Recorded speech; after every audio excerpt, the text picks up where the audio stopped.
A new special report by the Manitoba Advocate for Children and Youth looks at sleep-related infant deaths in the province. It's a dire situation, says the report.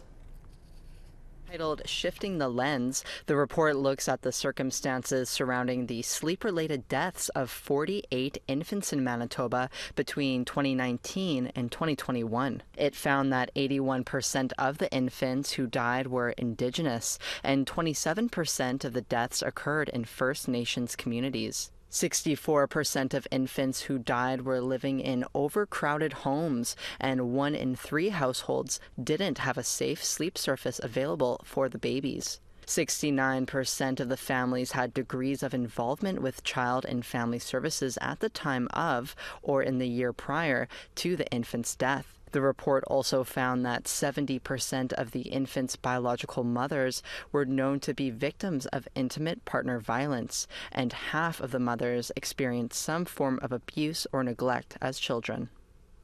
Ultimately, this report demonstrates that risk for sleep-related infant deaths do not derive from individual decisions, behaviors, and practices, but also from the conditions of people's daily lives and the wider set of factors and systems that shape them. These are known as the social determinants of health and are factors over which caregivers and families often have very little control.